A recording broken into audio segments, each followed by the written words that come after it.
Hello everyone, good morning জানিয়ে আজকের ব্লগটা স্টার্ট করছি।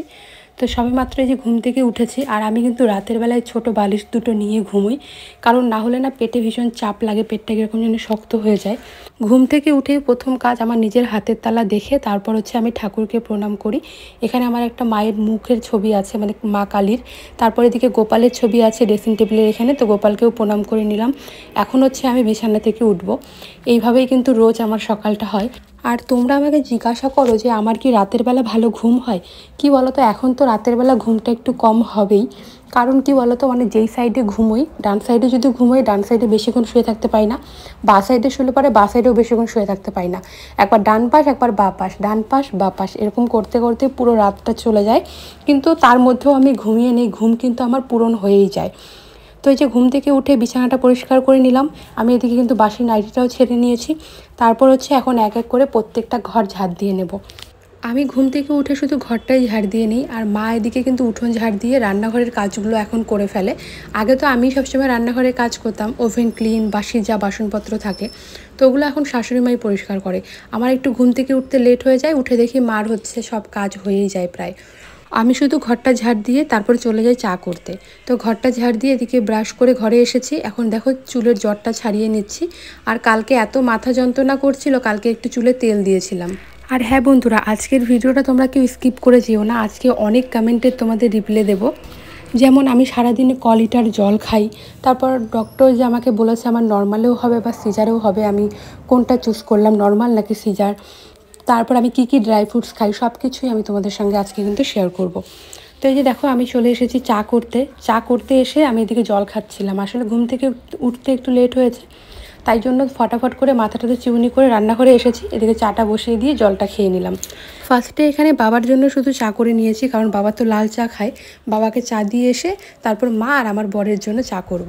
তো এদিকে দেখো দুধ চাও করা হয়ে গেছে, এখন টেবিলে গিয়ে দিয়ে আসবো। আমার বর টেবিলে একদম রেডি, মানে বসে আছে চা খাওয়ার জন্য। আর শাশুড়ি মায়ের চায়ের কাপটা আগেই আমি টেবিলে দিয়ে দিয়েছি। তো সবাই চা খাচ্ছে, আর আমি এদিকে হচ্ছে কলা দিয়ে ব্রেড খাবো আজকে, আর ডিম সেদ্ধ খাবো না।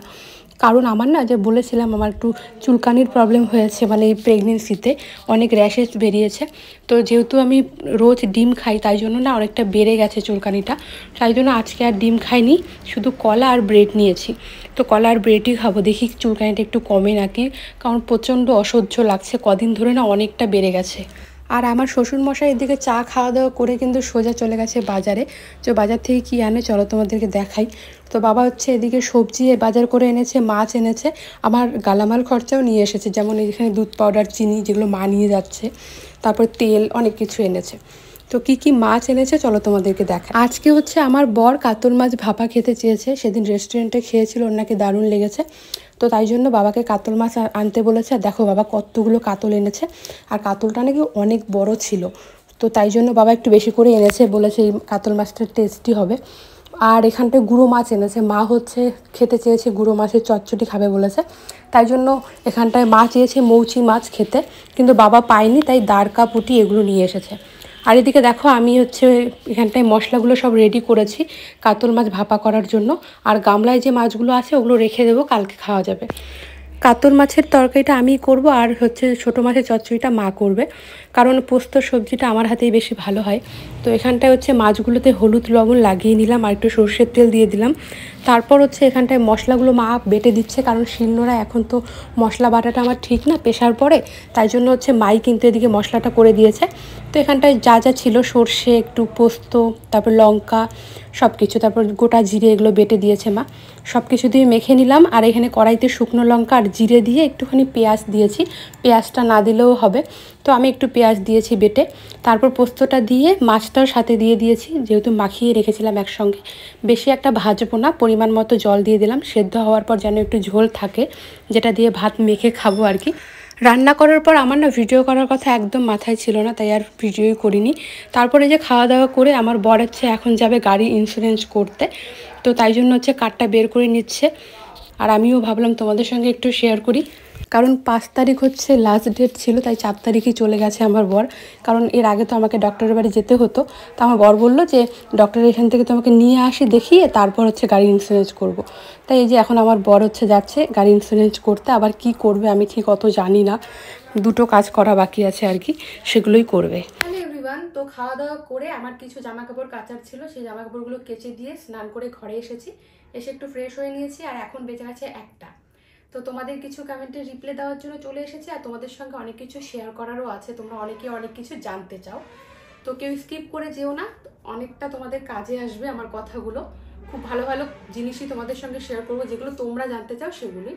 তো ফার্স্টে আমি এই কথাটাই বলতে চাই, সেটা হলো আগের একটা ভিডিওতে আমি তোমাদেরকে জিজ্ঞাসা করেছিলাম, মানে তোমাদের থেকে জানতে চেয়েছিলাম যে কোনটা করলে ঠিক হবে।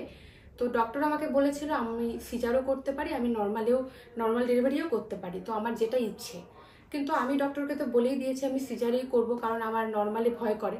তো তোমরা অনেকেই, মানে 100-র মধ্যে 90% লোক আমাকে এই কমেন্টটাই করেছো যে দিদি তুমি নর্মালি করে নাও, নর্মালি ভালো, প্রথমে একটু কষ্ট হলেও পরে কিন্তু কোনো কষ্ট হবে না, তুমি পরে হাঁটা চলা সব করতে পারবে। কিন্তু কি বলো তো, আমার না নর্মালি একটু ভয় করে, কারণ নর্মালি যখন বেবিটা হয় তখন প্রচণ্ড কষ্ট হয়, আর আমি সেটা সহ্য করতে পারবো না। আমার মাও সেটা আমাকে বলে যে তুই পারবি না, কারণ মানে বাবা মা কিন্তু জিনিসটা বেশ ভালো বোঝে যে আমার কোন সন্তানটা কোন জিনিসটা সহ্য করতে পারবে আর কোনটা পারবে না। আর আমার মার কিন্তু সিজার নর্মাল দুটোই হয়েছে, তাই জন্য কিন্তু আমার মা এই জিনিসটা ভালোভাবেই বোঝে যে মানে কোনটাতে সুবিধা হবে কোনটাতে অসুবিধা হবে। তো ওই হিসাবে আমার মা আমাকে বলেছে যে সিজারে মানে প্রথমে আমার কষ্ট হবে না, কারণ প্রথমেই ভীষণ ভয় পাই, আর আমি ছোট থেকে কীরকম এটা আমার বাবা মা নিশ্চয়ই ভালোভাবে জানে। তো তাই জন্য আর আমারও মনের মধ্যে সাহস নেই যে আমি নর্মালে নেব আর কি। তাই জন্য আমি ডিসিশন নিয়েছি যে আমি হচ্ছে সিজারেই নেব, কারণ প্রথমে কষ্ট হবে না, পরে ব্যথা হবে, তো সেটা আমি সহ্য করে নেব। আর তোমরা অনেকেই বলেছো পরে কোমরের ব্যথা হয়, তো দেখা যাক কি হয়। এখনকারটা ভাবি বলো, এখন কিভাবে কি করব এটা ভাবি, ভবিষ্যতেরটা ভবিষ্যতে দেখা যাবে। তাই জন্য আমি সি সেকশন করবো এটাই ভেবেছি, নর্মালি করতে পারবো না, আমার সাহস নেই। আর যেটাতে সাহস নেই সেটাতে রিস্ক না নেওয়াই ভালো। আর এখন তোমাদের কিছু কমেন্টের রিপ্লাই দিয়ে দিই। তোমরা সবাই, মানে সবাই বলতে বেশ কিছুজন আমাকে কমেন্ট করো যে তুমি সারাদিনে কত লিটার জল খাও। আমি কমপক্ষে কিন্তু 6 থেকে 7 লিটার জল রোজ খাই। ঘুম থেকে উঠেই তো আমি 1 লিটার জল খেয়ে নিই। আর ভাত খাওয়ার সময়, মানে যতবার ভাত খাই, দিনে আমি হচ্ছে 2বার ভাত খাই, রাতে রুটি খাই, তো 2বার আমার হচ্ছে 2 লিটার জল লাগে ভাতের সঙ্গে।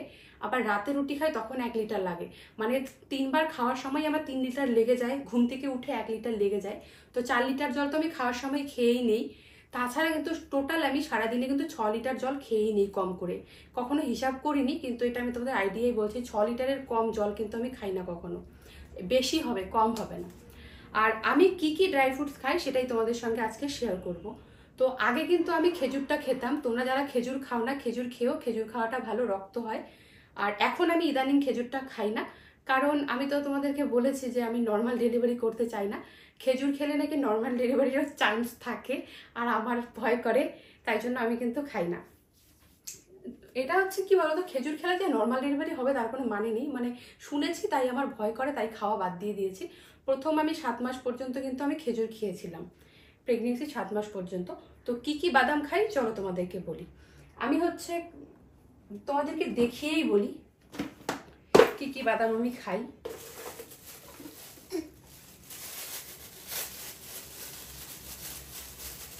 তো এরকম প্যাকেটে করে আমি রেখে দিই একটা বয়ামের মধ্যে, নাহলে পিঁপড়ের অত্যাচারে কিচ্ছু থাকে না। তো এই যে আমার হাতে দেখতে পাচ্ছ কাঠবাদাম, তো এই বাদামটা আমি খাই, আর প্রেগনেন্সিতে এই বাদামটা খাওয়া খুব ভালো। তোমরা কোনো বাদাম খাও আর না খাও, এই বাদামটা কিন্তু তোমরা খেও, এই বাদামটা খাওয়া খুব ভালো। এই কাঠবাদামটা আমি খাই। এখানটায় আছে হচ্ছে কিশমিশ, এই কিশমিশটা দিয়ে বাদামটা খেলে কি বলো তো, মিষ্টি মিষ্টি লাগে, তো ভালো লাগে খেতে, তাই আমি এই কিশমিশটা দিয়ে বাদামটা খাই। আর এখানটায় আমি হচ্ছে এই যে কাজু বাদাম খাই, এই যে দেখো বাদাম, কাজু বাদাম। তো এই কাজু বাদাম খাই, তো আমার আর বাদাম কিনতে হবে না, এই বাদামগুলো মানে এই বাদামগুলো খাওয়াও হয়ে যাবে, আবার ডক্টরের বাড়ি যাওয়ার আমার সময়ও হয়ে যাবে, কারণ যেটুকু আছে এগুলো আমার মানে এই কদিনের জন্যই আছে, তারপর তো ডক্টরের এখানে যাওয়ার সময় হয়েই যাবে। তো এখানে গেল 3 রকমের, এখানে হলো কাজু, কিশমিশ, কাঠবাদাম। আর এখানটায় হচ্ছে আখরোট আছে, আখরোটটা খাওয়াও খুব ভালো। তাই জন্য আমি আখরোটও খাই, শুধু নিজের জন্য না, বেবির জন্য খুব ভালো। কারণ আখরোট, কাঠবাদাম এগুলো খেলে বেবির ব্রেন ভালো হয়, এমনকি মায়েদেরও ভালো খাওয়া। কাজু বাদাম, কাঠবাদাম এগুলো খাওয়া এই কারণেই ভালো। আর তার মধ্যে যদি মায়ের যদি ঠান্ডা লেগে যায়, মায়ের যদি একটু শ্বাসের প্রবলেম থাকে, সেটা বাচ্চাদের একটু কমই হয়, এই কারণে এই বাদাম জাতীয় জিনিসগুলো খাওয়া ভালো। আর একটা কথা, তোমরা অনেকেই জিজ্ঞাসা করো যে আমি প্রোটিন পাউডার যে খাই কবার খাই আর কটা খাই। তো আমি কিন্তু প্রোটিন পাউডার, এই যে এই প্রোটিন পাউডারটা খাই ভলকেন, এখানে দুটো ফ্লেভার আছে, আমি ঠিক জানি না কি কি ফ্লেভার, কিন্তু চকলেট ফ্লেভার আছে এটা জানি, আর একটা কি ফ্লেভার আমি জানি না। তো দুটো মিক্সড করে খেতে হয়, এটা অনেকেই খাও হয়তো। তো এটা আমি দিনে 2বার করে খাই, ডক্টর আমাকে 2বার করে খেতে বলেছে। একবার হচ্ছে যে এখন 1টা বেজে গেছে, 1:30টার দিকে দুধ দিয়ে যাবে, 2টোর দিকে একবার খাবো, রাতে ঘুমানোর সময় একবার খাবো। কারণ ঘুমানোর সময় যে কোনো কিছু খেলে ওটা শরীরে আমাদের বেশি কাজে দেয়, তাই জন্য রাতে ঘুমানোর সময় খাই। আর এটা কিন্তু আমি 1 মাসে 4টা খাই, মানে এই বয়ামগুলো 1 মাসে 4টা করে খেতে বলেছে ডক্টর আমাকে। তো প্রথম দিকে 4টা খেতে পারতাম, কিন্তু এখন আর 4টা খেতে পারি না, মানে 1 মাসে 3টা করে খাই এখনো। তো একটা কমিয়ে দিয়েছি বলতে আমি খেতেই পারি না, খেতে চাই কিন্তু খেতে পারি না, তাই 3টা করে খাই।